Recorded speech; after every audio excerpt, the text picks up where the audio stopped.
ಸ್ನೇಹಿತರೆ ನಮಸ್ಕಾರ. ನೀವು ಸಿಟಿಂಗ್ ಕನ್ನಡದ ಫೇಸ್ಬುಕ್ ಮತ್ತು ಯೂಟ್ಯೂಬ್ಗೆ ಸ್ವಾಗತ. ನಾನು ಗಂಗಾಧರ್ ವಾಗಟ. ಪ್ರತಿನಿತ್ಯ ವಿಶೇಷವಾದಂತಹ ಸುದ್ದಿಗಳನ್ನು ನಿಮ್ಮೊಂದಿಗೆ ಹಂಚ್ಕೊಳ್ತಾ ಇರ್ತಾನೆ ಸ್ನೇಹಿತರೆ. ಇವತ್ತು ಮುಖ್ಯವಾಗಿ KPSCಯ ಪಶುವೈದ್ಯಾಧಿಕಾರಿಗಳ ನೇಮಕಾತಿ ಹಗರಣದ ಒಂದು ವಿಚಾರವನ್ನು ನಿಮ್ಮ ಮುಂದೆ ಹಂಚಿಕೊಳ್ಬೇಕು. ಯಾಕಂದರೆ ಈ ಒಂದು ಪ್ರಕರಣ ಬಹಳ ಗಂಭೀರವಾಗಿರುವಂಥದ್ದು. ರಾಜ್ಯ ರಾಜಕಾರಣ ಆಗಿರ್ಬೋದು ಅಥವಾ ಈ ಈ ಪ್ರಕರಣದ ಬಹಳ ಮಹತ್ವ ಪಡ್ಕೊಂಡಿರೋದಂದರೆ ಈ ನೇಮಕಾತಿಯ ವಿಚಾರದಲ್ಲಿ ಆದಂತಹ ಹಗರಣ. ಒಂದು ಕಡೆ CID ಅಧಿಕಾರಿಗಳ ತನಿಖೆಯನ್ನು ಮಾಡ್ತಾ ಇದ್ದಾರೆ, ಮತ್ತೊಂದು ಕಡೆ ಒಂದು ಕಡೆ ED ಅಧಿಕಾರಿಗಳು, ಮತ್ತೊಂದು ಕಡೆ CID ಅಧಿಕಾರಿಗಳು ಇಬ್ಬರು ಕೂಡ ಬಹಳ ಇನ್ನು ಪ್ರತ್ಯೇಕವಾಗಿ ಇನ್ವೆಸ್ಟಿಗೇಷನ್ ನಡೆಸ್ತಾ ಇದ್ದಾರೆ. ಆಲ್ರೆಡಿ ED ಅಧಿಕಾರಿಗಳು ಎಲ್ಲರ ಮನೆ ಮಾಜಿ KPCC ಅಧ್ಯಕ್ಷರಾಗಿರುವಂಥ ಶಿವಶಂಕರಪ್ಪ ಸಾವುಕಾರ ಆಗಿರ್ಬೋದು, ಮತ್ತು ಶಾಂತಾ ಹೊಸಮನಿ ಆಗಿರ್ಬೋದು, ಮತ್ತು IAS ಅಧಿಕಾರಿಗಳಂಥ ಜ್ಞಾನೇಂದ್ರ ಮನೆ ಆಗಿರ್ಬೋದು, ಅಲ್ಲಿನ ಕೆಲ ಮಧ್ಯವರ್ತಿಗಳ ಮನೆ ಆಗಿರ್ಬೋದು, ಕೆಲ ಅಭ್ಯರ್ಥಿಗಳ ಮನೆ ಆಗಿರ್ಬೋದು, ಈ ಮೂಲಕವಾಗಿ ED ಅಧಿಕಾರಿಗಳು ಎಲ್ಲ ಕಡೆ ಸರ್ಚ್ ಮಾಡಿ, ಜೊತೆಗೆ KPSC ಕೇಂದ್ರ ಕಚೇರಿಯಲ್ಲೂ ಕೂಡ ತಲಾಶೆಯನ್ನು ಮಾಡಿದರು. ಆದರೆ ಈಗ ಮತ್ತೊಂದು ಕಡೆ ಮತ್ತೆ CID ಅಧಿಕಾರಿಗಳು ಎರಡೆರಡು ಬಾರಿ KPSCಯ ಕೇಂದ್ರ ಕಚೇರಿ ಮೇಲೆ ರೇಡ್ ಮಾಡಿದರು.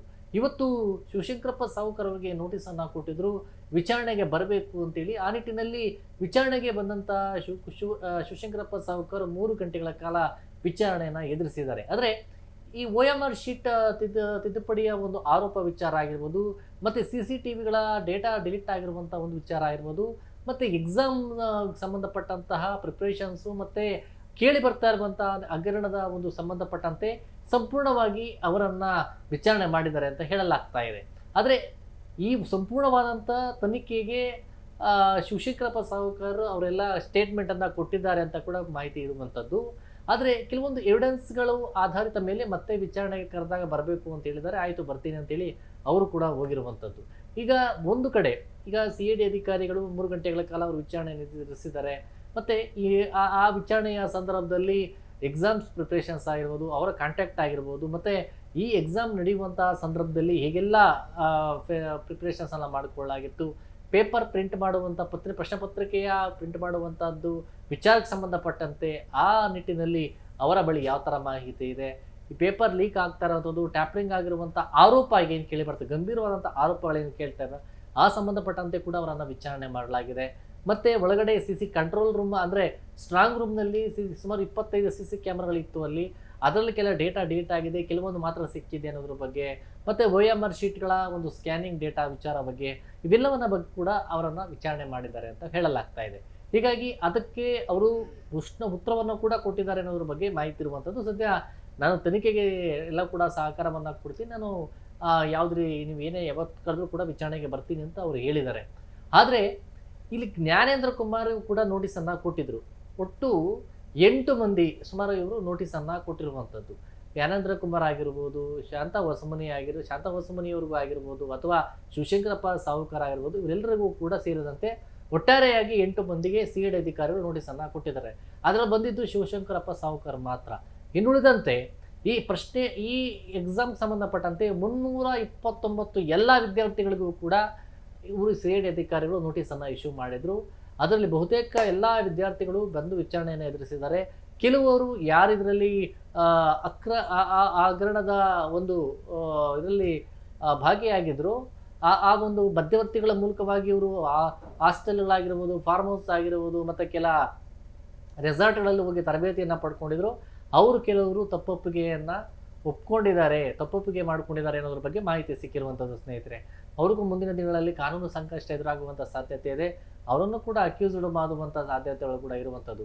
ಈ ನಿಟ್ಟಿನಲ್ಲಿ ಈ ಪ್ರಕರಣ ಏನಿದೆ ಬೇರೆ ಬೇರೆ ಆಯಾಮವನ್ನು ಪಡೆದು ಇಲ್ಲಿ ಒಂದು CID ಅಧಿಕಾರಿಗಳಾಗಿರ್ಬೋದು, ED ಅಧಿಕಾರಿಗಳಾಗಿರ್ಬೋದು, ಇಲ್ಲಿ ಅಭ್ಯರ್ಥಿಗಳು ಯಾರಿದ್ರು, ಅವರು ಕೆಲ ಅಭ್ಯರ್ಥಿಗಳೇನಿದ್ರು ಯಾರು ಶಾಮೀಲಾಗಿದ್ರು, ಆ ಅಭ್ಯರ್ಥಿಗಳ ಮೂಲಕವೇ ಸಾಕ್ಷ್ಯದ ಮೂಲಕ ಈ ಕೇಸನ್ನು ಸ್ಟ್ರಾಂಗ್ ಮಾಡೋಕ್ಕೆ ಮುಂದಾಗ್ತಾ ಇರುವಂಥದ್ದು. ಅದೇ ಕಾರಣಕ್ಕೋಸ್ಕರ ಟೆಕ್ನಿಕಲ್ ಎವಿಡೆನ್ಸ್ಗಳಾಗಿರ್ಬೋದು, ಮತ್ತು ಇವರು ಎಲ್ಲೆಲ್ಲೂ ಹೋಗಿ ಟ್ರೈನಿಂಗನ್ನು ಪಡ್ಕೊಂಡಿದ್ರು, ಮತ್ತು ಗುಜರಾತ್ನ ಅಹಮದಾಬಾದಲ್ಲಿ ಪೇಪರ್ ಪ್ರಿಂಟ್ ಆಗುವಂಥ ಒಂದು ಸಂಸ್ಥೆ ಆಗಿರ್ಬೋದು, ಅಥವಾ ಇವರು ಬೇರೆ ಕಾಂಟ್ಯಾಕ್ಟ್ ರೀತಿಯಲ್ಲಿ ಮಧ್ಯವರ್ತಿಗಳ ರೀತಿಯಲ್ಲಿ ಯಾವ್ಯಾವ ಅಧಿಕಾರಿಗಳು ಅವ್ರ ಜೊತೆ ಕಾಂಟ್ಯಾಕ್ಟನ್ನು ಬೆಳೆಸ್ಕೊಂಡು ಈ ಥರ ಮುಂದಾಗಿದ್ರು ಅನ್ನೋ ನಿಟ್ಟಿನಲ್ಲಿ ವಿಚಾರಣೆಯನ್ನು ಅವರು ಸದ್ಯದ ಮಟ್ಟಿಗೆ ತನಿಖೆಯನ್ನು CID ಅಧಿಕಾರಿಗಳು ಮಾಡ್ತಾ ಇರುವಂಥದ್ದು ಸ್ನೇಹಿತರೆ. ಆದರೆ ಪ್ರಮುಖವಾಗಿ ಈ ಪ್ರಕರಣದ ಒಂದು ಮಹತ್ವವನ್ನು ಪಡ್ಕೊಂಡಿರುವಂಥ ವಿಚಾರ ಏನಂತಂದರೆ ನೇಮಕಾತಿಯ ಒಂದು ವಿಚಾರ ಸಂಬಂಧಪಟ್ಟಂತೆ ಪ್ರಶ್ನೆ ಪತ್ರಿಕೆಗಳ ಒಂದು ಎಕ್ಸಾಮಿನೇಷನ್ ಮಾಡುವಂಥ ಹಂತದಲ್ಲಿ ಇಷ್ಟು ದೊಡ್ಡ ಮಟ್ಟದ ಹಗರಣ ಆದಂತಹ ಸಂದರ್ಭದಲ್ಲಿ ಸಹಜವಾಗಿ ಯಾರ್ಯಾರು ಇದರಲ್ಲಿ ಭಾಗಿಯಾಗಿದ್ದು ಅನ್ನೋದು ಕುತೂಹಲ, ಅನುಮಾನ ಮತ್ತು ಬೇರೆ ಆಯಾಮಗಳನ್ನು ಪಡ್ಕೊಳ್ಳುವಂಥದ್ದು, ಎಲ್ಲಿವರೆಗೂ ಹೋಗುತ್ತೆ ಅನ್ನೋದು ಬಹಳ ಇಂಟ್ರೆಸ್ಟಿಂಗ್ ವಿಚಾರ ಆಗಿರುವಂಥದ್ದು. ಆದರೆ ಇಲ್ಲಿ ಜ್ಞಾನೇಂದ್ರ ಕುಮಾರ್ ಎಕ್ಸಾಮ್ ಕಂಟ್ರೋಲ್ ಆಗಿದ್ದುಕೊಂಡು ಇಡೀ ಒಂದು ಪರೀಕ್ಷೆ ನಡೆಯುವಂಥ ಹಂತದಲ್ಲಿ ಅದೆಲ್ಲವನ್ನು ಕೂಡ ನೋಡಿಕೊಳ್ಳುವಂಥ ವ್ಯಕ್ತಿ ಈಗ ಏಕಾಏಕಿ ತಟಸ್ಥವಾಗಿ ಎಲ್ಲೂ ಯಾರ ಕೈಗೂ ಕೂಡ ಸಿಗದೆ ನಿಗೂಢವಾಗಿ ಆತ ಕಾಣೆಯಾಗುವಂಥ ಒಂದು ವಿಚಾರ ಏನಿದೆ. ಯಾರು ಕೂಡ ನೋಟಿಸ್ ಕೊಟ್ಟರು ಕೂಡ ಆತ ಅವ್ರ ಬರದೆ ತಲೆಮರೆಸ್ಕೊಂಡಿರುವಂಥದ್ದು ಕೂಡ ಬಹಳ ಒಂದು ಅನುಮಾನ, ಶಂಕಾಸ್ಪದವಾಗಿರುವಂಥದ್ದು. ಹೀಗಾಗಿ ಆತನ ಮೇಲೆಯೂ ಕೂಡ ನಿಗಾವನ್ನು ವಹಿಸಲಾಗಿದೆ. ಆತನ ಆ ಒಂದು ಪರೀಕ್ಷೆಯಲ್ಲಿ IAS ಅಧಿಕಾರಿ ಜ್ಞಾನೇಂದ್ರನ ಪಾತ್ರ ಏನಿತ್ತು, ಆತನ ಕಾಂಟ್ಯಾಕ್ಟಲ್ಲಿ ಯಾರಿದ್ರು, ಯಾರೆಲ್ಲ ಆತನ ಜೊತೆ ಇದ್ದುಕೊಂಡು ಈ ಒಂದು ಎಕ್ಸಾಮ್ಸನ್ನು ನಡೆಸಲಾಗಿತ್ತು, ಈ ಕೆಲವೊಂದು ಡೇಟಾ ಡಿಲೀಟ್ ಆಗಿದೆ ಅನ್ನೋ ಒಂದು ಆರೋಪ ಏನಿದೆ, ಆ ಡೇಟಾ ಡಿಲೀಟ್ ಮಾಡಿದಂಥವ್ರು ಯಾರು, ಕೇವಲ 6 ತಿಂಗಳದ್ದು ಮಾತ್ರ ಯಾಕೆ ಪೆಂಡಿಂಗ್ ಇದೆ, ಆ ಜೊತೆಯಲ್ಲಿ ಈಗ ಇರುವಂಥದ್ದು ಜನವರಿ ಮತ್ತು ಫೆಬ್ರವರಿ ಮಾತ್ರ ಅವರು ಇಟ್ಕೊಂಡಿದ್ದಾರೆ. ಅಂದರೆ ಅದ್ರ ಬಗ್ಗೆ ಸಸ್ಪೆಕ್ಟನ್ನು ಮಾಡಲಾಗ್ತಾ ಇರುವಂಥದ್ದು, ಅದೇ ಡೇಟಾ ಇವರಿಗೆ ಬೇಕಾಗಿರುವಂಥದ್ದು. ಆ ನಿಟ್ಟಿನಲ್ಲಿ ಈಗ ಪರಿಶೀಲನೆಯನ್ನು ಮಾಡಲಾಗ್ತಾ ಇದೆ ಸ್ನೇಹಿತರೆ. ಒಟ್ಟಾರೆಯಾಗಿ ದಿನಕ್ಕೊಂದು ಆಯಾಮ, ದಿನಕ್ಕೊಂದು ತನಿಖೆ ದಿಕ್ಕು ಬದಲಾಗ್ತಾ ಇದೆ. CID ಅಧಿಕಾರಿಗಳು ತನಿಖೆ ಮಾಡ್ತಾ ಇದ್ದಾರೆ, ED ಅವರು ಕೂಡ ಇನ್ವೆಸ್ಟಿಗೇಷನ್ ಮಾಡ್ತಾ ಇದ್ದಾರೆ. ಇಲ್ಲಿ ಜ್ಞಾನೇಂದ್ರ ಕುಮಾರ್ ಬಂದು ವಿಚಾರಣೆ ಎದುರಿಸಿದಂಥ ಬಳಿಕ ಸತ್ಯಾಸತ್ಯತೆ ಏನು ಅನ್ನೋದು ಮತ್ತು ಘಟನೆಗೆ ಕಾರಣಕರ್ತರು, ಹಗರಣದ ಮೂಲ ಕಿಂಗ್ ಪಿನ್ಗಳು ಯಾರು ಅನ್ನೋದು ಆನಂತರದಲ್ಲಿ ಗೊತ್ತಾಗಬೇಕಾಗಿದೆ. ಸದ್ಯ ಈಗ ತನಿಖಾ ಹಂತದಲ್ಲಿ ಇರುವಂಥದ್ದು, ಆರೋಪ ಪ್ರತ್ಯಾರೋಪಗಳಷ್ಟೇ ಈಗ ಕೇಳಿ ಬರ್ತಾ ಇರುವಂಥದ್ದು. ಆ ನಿಟ್ಟಿನಲ್ಲಿ ತನಿಖಾ ಸಂದರ್ಭದಲ್ಲಿ ಯಾರು ತಪ್ಪಿತಸ್ಥರು ಅನ್ನೋದು ಈಗ ಗೊತ್ತಾಗಬೇಕಾಗಿದೆ. ಆ ಮೂಲಕವಾಗಿ ಮುಂದಿನ ದಿನಗಳಲ್ಲಿ ಇದೆಲ್ಲವೂ ಕೂಡ ನಿಂದೆ PSI ಪರೀಕ್ಷೆ ಯಾವ ರೀತಿ ಆಯಿತು ಅನ್ನೋದು ನಿಮಗೆಲ್ಲ ಗೊತ್ತಿದೆ. ಆ ಸಂದರ್ಭದಲ್ಲಿ ಈಗಲೂ ಕೂಡ PSI ಕೆಲ ಅಭ್ಯರ್ಥಿಗಳು ಹೋರಾಟವನ್ನು ಮಾಡ್ಕೊಂಡು ಬಂದಂಥವ್ರು ಈಗ ಮತ್ತೆ ಈ ಥರ ಪರೀಕ್ಷೆ ಬಂದಿರುವಂಥದ್ದು. ಈ ಥರ ಪರೀಕ್ಷೆಯಲ್ಲೂ ಒಂದು ಹಗರಣ ಕೇಳಿ ಬರ್ತಾ ಇದೆ. ಹಾಗಾಗಿ ಸರ್ಕಾರ ಅದನ್ನು ಗಂಭೀರವಾಗಿ ತೆಗೆದುಕೊಂಡು ಮುಂದಿನ ಯಾವುದೇ ಒಂದು ಪರೀಕ್ಷೆಗಳಾದರೂ ಸಹ ಒಂದು ಪಾರದರ್ಶಕವಾಗಿ ಆಗಬೇಕು. ತುಂಬ ಕಷ್ಟಪಟ್ಟು ಓದುವಂಥವ್ರಿಗೆ ಅವರಿಗೆ ಶ್ರಮಕ್ಕೆ ಪ್ರತಿಫಲ ಸಿಗಬೇಕು ಅನ್ನೋದು ಈ ಮೂಲಕವಾಗಿ ಸದ್ಯ ತನಿಖೆ ಮೂಲಕ ಮತ್ತೆ ಅದರಲ್ಲಿ ಯಾರು ತಪ್ಪಿತಸ್ಥರಿರ್ತಾರೋ ಅವ್ರ ಮೇಲೆ ಕ್ರಮ ಆಗಲಿ, ಅನಂತರದಲ್ಲಿ ಒಳ್ಳೆಯ ರೀತಿಯಲ್ಲಿ ಪಾರದರ್ಶಕವಾದಂಥ ಪರೀಕ್ಷೆಗಳಾಗಲಿ ಅನ್ನೋದೇ ನಮ್ಮ ಆಶಯ ಸ್ನೇಹಿತರು. ಈಗ ತನಿಖಾ ಹಂತದಲ್ಲಿ ಏನೆಲ್ಲ ವಿಚಾರಗಳು ಬಂದರೆ ಅದು ಮುಂದೆ ಮಾಹಿತಿಯನ್ನು ನಿಮ್ಮ ಮುಂದೆ ಹಂಚ್ಕೊಳ್ತಾ ಇರ್ತಾನೆ ಸ್ನೇಹಿತರೆ.